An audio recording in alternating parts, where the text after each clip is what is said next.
Мэрия Лайф каждую среду в 19:00, Инстаграм, Фейсбук, профиль One Click Якутск. Подключайся в прямой эфир, смотри, задавай свой вопрос.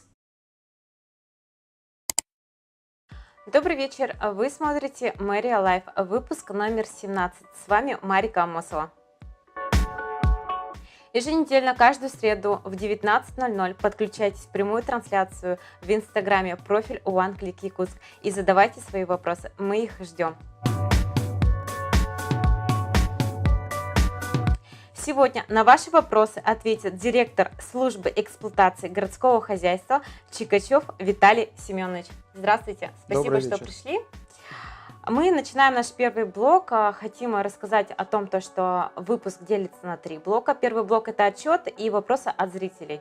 Второй блок – блиц-опросы. И третий блок – было-не было. 17 ноября прошлого года вы были освобождены от должности заместителя председателя Государственного комитета по обеспечению безопасности жизнедеятельности населения Республики Саха-Якутия в связи с переходом на новую должность, которую вы сейчас занимаете. Совершенно верно. Расскажите, пожалуйста, о деятельности и в чем заключается ваша работа. Так, я пришел в ноябре 2017 года на должность директора. До этого я 10 лет работал в Министерстве жилищно-коммунального хозяйства, поэтому отрасль мне до боли знакома. Тем более я город курировал на протяжении этих 10 лет. Все проблемы городского хозяйства я в принципе знал, поэтому был членом оперативного штаба при подготовке к отопительному сезону городского хозяйства. И все проблемы мы совместно, правительство и городской округ вместе решали. Про свое предприятие я хочу сказать, что мы являемся исполнителями муниципальных функций по 131 федеральному закону по организации тепло-, водо-, электрогазоснабжения на территории городского округа город Якутск. Занимаемся именно координацией и проведением этих мероприятий. Хотелось бы отметить 2 основных направления, которые ставит руководство нашего города перед нашей службой. Это же, конечно же, ввиду того, что у нас 9 месяцев идет отопительный сезон, это в первую очередь это подготовка к отопительному сезону и прохождение отопительного сезона. Подготовка к отопительному сезону у нас традиционно начинается с мая месяца и оканчивается в сентябре в период запуска. Довольно успешно мы прошли подготовку к отопительному сезону. В целом по городу Якутску у нас было подготовлено 3080 многоквартирных домов, 80 единиц теплоисточников, в том числе ЯГРЭС, ЯТЭЦ. И подготовлены также объекты соцкультбыта, порядка 120 учреждений. В целом, если подытожить, то итогом нашей подготовки к отопительному сезону, успешной подготовки к отопительному сезону, это была выдача паспорта нашим надзорным органам, это Ленским управлением Ростехнадзор. Он выдается муниципальным образованием и городским округам тем, кто прошел паспортизацию по объектам жизнеобеспечения, по жилому фонду, и в целом выдается паспорт готовности на муниципальное образование. Если говорить по прохождению отопительного сезона, то на протяжении всего отопительного сезона у нас не было ни одной аварийной ситуации. Достаточно предприятия слаженно и оперативно сработали на ликвидацию технологических нарушений. Что касается технологических нарушений, если брать статистику, то у нас в этом году динамика идет на уменьшение. Это порядка на 33% у нас технологических нарушений уменьшилось, чем в прошлом году. Но здесь у нас есть, конечно, увеличение по объектам электроснабжения, по отключениям линии электропередач и простой у нас объектов жизнеобеспечения. Но здесь мы тоже с предприятиями жилищно-коммунального хозяйства подготовились. У нас на каждой котельне есть резервный источник питания. В случае отключения электроснабжения у нас все котельные работают в штатном режиме. Если говорить в целом, то наша служба она работает круглый год. У нас по сезонам зима, весна, лето, осень нет никаких слабых и расслаблений. Поэтому в каждый период мы максимально работаем. Зимний период это, понятно, прохождение отопительного сезона. Зимний период это у нас вывоз снега на полигон. И весной это у нас подготовка к весеннему паводку, весеннему половодью. В летний период мы занимаемся ремонтной кампанией. И вот второе наше направление, о котором тоже хотелось бы отметить, это благоустройство города Якутска. Благоустройство у нас подразумевает разные мероприятия, в том числе и очистка города, да, расчистка дорог, ремонт дорог. Ну и вот с прошлого года у нас по стране в целом было такое мощное мероприятие, как мероприятие по комфортной городской среде, где в прошлом году мы тоже участвовали. В прошлом году у нас было выделено порядка 150 миллионов рублей, из них 80 миллионов рублей это федеральные средства, 60 миллионов предусмотрел бюджет города Якутска и 10 миллионов рублей у нас было предусмотрено с республиканского бюджета. Всего у нас было благоустроена 21 дворовая территория. В этом году мы также планируем проводить эти мероприятия, но в этом году у нас финансирование будет сокращено ввиду отсутствия федерального финансирования и республиканского. В этом году в бюджете города Якутска у нас предусмотрено 38 миллионов рублей, порядка 7-8 дворовых территорий мы должны в этом году благоустроить. Вот вы сказали о том, что чистка и снега, да?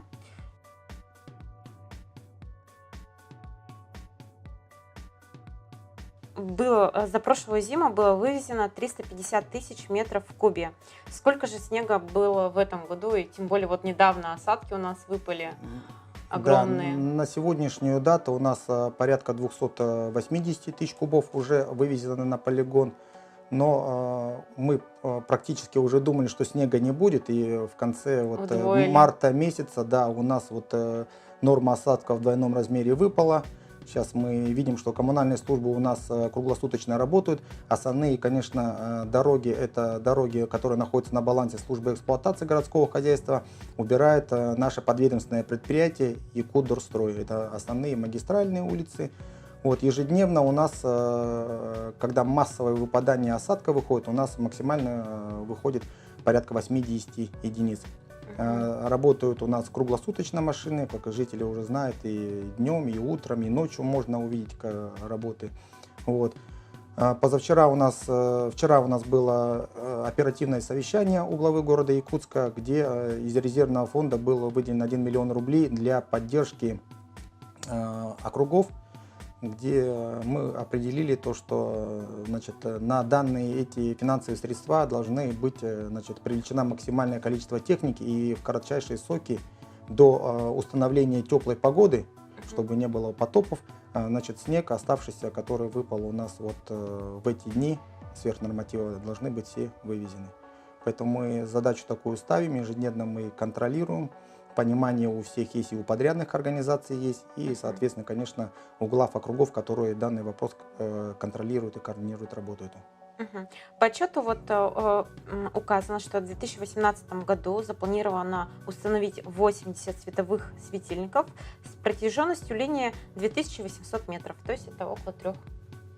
Совершенно верно. Эта работа у нас ведется планово, она ведется у нас программно. У нас в программе, под программой есть такая «Светлая столица», где ежегодно предусматривается порядка 10 миллионов рублей. Как раз на 80 светильников и где-то более 3 километров линий электропередач.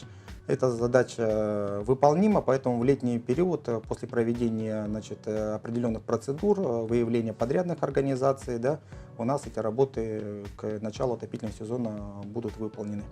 Более я хочу сказать то, что мы хотим увеличить эту динамику по уличному освещению. Потому что у нас очень много мест, в том числе и в пригородах, где на сегодняшний день есть темные места, которые надо бы осветить.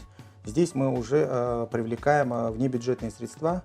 На сегодняшний день у нас есть 2 инвестора, которые бы желают вложить свои средства на ближайшие 2-3 года. Поэтому мы планируем в ближайшие 3 года порядка еще 300 светильников установить. Поэтому эта работа планово ведется у нас. Сейчас отрабатываем с инвесторами в процессе у нас. И хотел бы я еще остановиться по коммунальной отрасли. У нас также в стратегическом плане запланированы мероприятия по строительству котельных. Вот, ввиду ввода детского садика в селе Стардах у нас планируется реконструкция котельной «Радиоцентр». Также у нас в этом году должна быть разработано концессионное соглашение с проектом по строительству канализационно-очистной станции в селе Табага. Вот такие направления у нас идут. Ну и ежегодно у нас также мы планируем газифицировать участки микрорайон Северный по Маганскому и по селу Хатасы. Также ежегодно у нас предусмотрены финансовые средства, порядка 30 миллионов рублей на газификацию, на электрификацию для многодетных семей. Поэтому эта работа планово у нас проводится. Мы прошлись по планам, отчет услышали прошлого года, и вот этого года также планируется 1 миллион цветов. То есть в этом году все мы знаем, что уже 1,5 миллиона, цифра вырастает. И интересно тоже в рамках акции «Больше кислорода». В общем плане города будет высажено более 20 тысяч деревьев и кустарников. Береза, ель и осина. Совершенно верно. Расскажите про эту акцию. Вы хорошо осведомлены. Действительно, в рамках озеленения города Якутска у нас динамика тоже идет на увеличение. Если брать 2016 год, то у нас задача была посадить 1 миллион цветов. В 2017 году было посажено 1 200 000 цветов. И в этом году посажено будет, у нас задача по плану стоит 1,5 миллиона цветов. Также у нас, как вы сказали, порядка 20 тысяч кустарников должно посадить деревьев, да? И тоже у нас новая акция появилась, это фамильное дерево. То есть по каждому округу любой желающий может посадить, прийти с семьей, дерево, поставить туда табличку своей фамилии, ну и в дальнейшем потом ухаживать и выращивать, так скажем, свое детище. Мне кажется, это очень интересная акция, потому что многие живут и проживают в каменных домах, в центре города, ну и вообще в городе. И не все могут и имеют дачи, пригородные дома, где они могли бы посадить дерево. И за счет этой акции у каждой семьи может появиться фамильное дерево. Поэтому, горожане города Якутска, воспользуйтесь этой возможностью и посадите дерево. Это же так замечательно. Спустя 10 лет можно будет показать своим детям, а кто-то будет показывать внукам и гордиться, что когда-то в 2018 году было посажено это именно дерево. И выращено. Да, и выращено. Так, ну еще вот интересно, есть акция, рассматривается вопрос по переработке автомобильных шин на базе муниципального предприятия. Резиновая крошка используется как компонент для покрытия детских и спортивных площадок.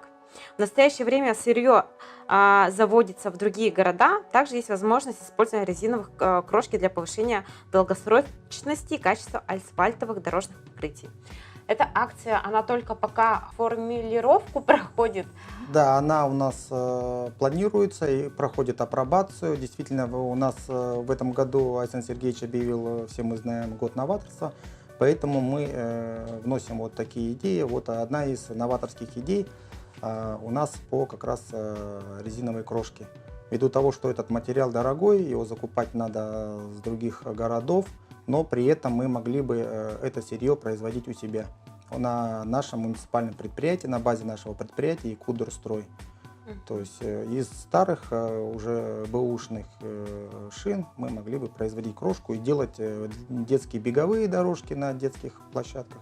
Поэтому вот такое применение одно из есть. Сейчас мы его рассматриваем, делаем проект по цене, сколько это будет, выгодно ли это в наших условиях. Да? Но здесь же тоже надо опять же смотреть, наберем ли мы столько шин и резины, да, это чтобы у нас производительность была как бы максимально раскручена.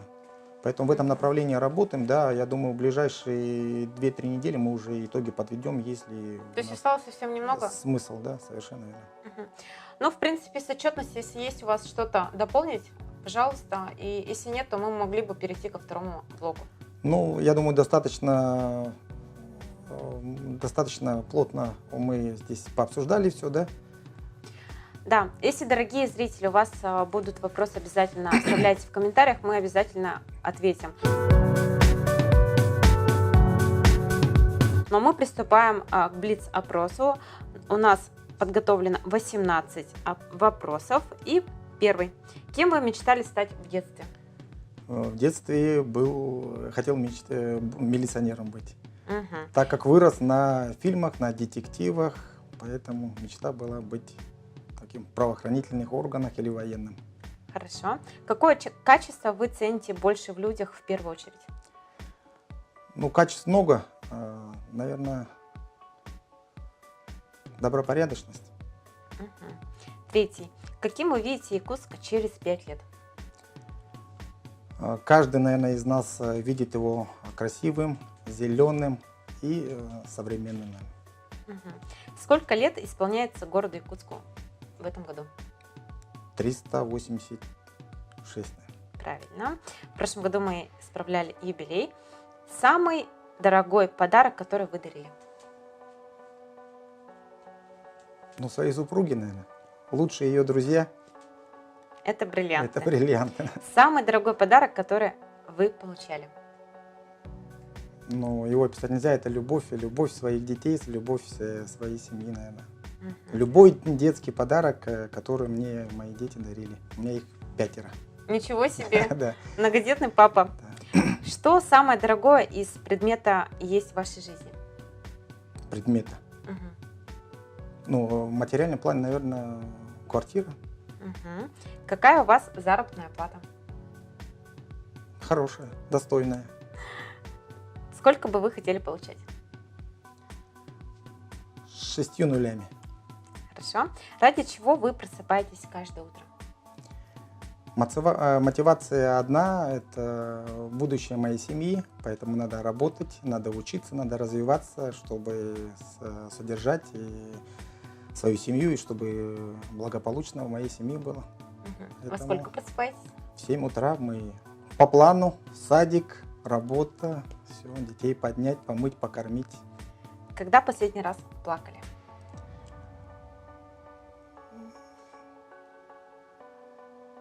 Затрудняюсь ответить. Видимо, давно. Давно, да. Интеллектуальный вопрос. За всю историю города сколько раз его переносили? Еще раз. За всю историю города Якутска сколько раз его переносили? 1 раз. Его переносили 4 раза. Я сама не знала, но Будем знать. Будем теперь отныне знать с сегодняшнего дня. Представьте себя миллионером. У вас 14 миллионов. Куда их потратить и на что? Так, ну у меня мечта – это кругосветное путешествие со своими детьми, показать все материки, которые у нас есть, все океаны, которые есть. Вот. Ну и, конечно, бы направил деньги на образование своих детей. Дети – это будущее наше. Вот. Ну и часть, конечно, на благотворительность отправил. Хорошо, замечательно. Представьте себя волшебником. Какую мечту бы исполнили? Но я бы подошел к своим детям, опять же, да, и, наверное, у каждого спросил, потому что я свои мечты уже все исполнил. Вот, поэтому мечты детские, они такие, которые самые неосуществимые, наверное. Поэтому у каждого ребенка бы спросил бы и, наверное, бы выбрал бы Постарались их мечты. бы Да, все мечты исполнить. конечно, исполнил. Детские именно. Представьте себя теперь злодеем. Какую мечту бы исполнили? Мечта злодея. Стать добрым злодеем. Очень сложно, да, злодею? Теперь профессиональный вопрос. Протяженность городского канала. Хочу еще раз напомнить, что вы на новой должности всего лишь 4 месяца. Вот. Но эти вопросы мы придумываем специально. Так, ну я гадать не буду, давайте. Да, я просто скажу пока, затрудняюсь ответить. Да. Протяженность городского канала составляет 23 погонных метра. Километра. Хотел сказать 22, вот у меня, да. Ну, очень рядом. Очень рядом. Как вы оцениваете свою работу? Вы отличник, хорошист, а может быть троечник? Вот как вы думаете? Ну, учитывая то, что наша работа, она всегда критикуется. Ну, во-первых, понятно, потому что наша работа, она связана с такими климатическими и природными условиями, тяжелыми, да, где мы работаем. И, ну, я думаю, что в целом на твердую 4, наверное. Но, опять же, судить нашим жителям, которые у нас сегодня будут задавать вопросы, вот мы и оценимся. Ну, мы приступили, то есть закончили 2-й блок и приступаем к 3-му блоку. блок «Было, не было». У нас также подготовлено 18 вопросов, на которые ваша задача ответить «было, не было». Приступаем. Застревали в лифте? Не было. Признавались в любви в школьные годы? Было. Поете в душе? Было. Теряли телефон? Было. Не оплачивали проездной билет? Не было. Участвовали в массовых драках? Было в школе. Сплав по реке Лена? Был. Жизнь в общаге? Не было. Вождение автомобилем без водительских прав? Не было. Краснели ли за свое поведение? Было. Давали милостыню просящим? Было. Подделали ли вы чью-то подпись? Не было. Соврали ли вы на каком-нибудь вопросе? Было, наверное. Угу. Ну, мы завершили 3 блока. Сейчас хотим проверить вопросы. Вопросов нет. И мы завершаем наш выпуск. Наш эфир подходит к концу. Виталий Семенович, что бы вы пожелали нашим зрителям? Ну, в первую очередь я хотел бы пожелать своим коллегам, которые на сегодняшний день находятся на посту и работают в наших тяжелых, суровых условиях.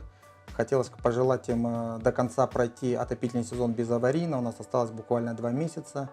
Вычистить наш снег, чтобы не было у нас весеннего потопа. Ну а нашим жителям терпения. Вот. И, конечно, хотелось пожелать, чтобы весенние праздники, весенние субботники с нашими предприятиями коммунальных служб приняли участие по субботнику города Якутска, чтобы наш город вместе с вами был чище, красивее и комфортнее. Каждую среду в 19:00 подключайтесь в Инстаграм в прямую трансляцию и задавайте свои вопросы. Подписывайтесь и не забывайте ставить лайк. Поделитесь в комментариях, кого бы вы хотели видеть в следующих выпусках. Ну а на следующей неделе с отчетом выступит руководитель управления промышленного округа Крупнова Ирина Витальевна. До скорой встречи!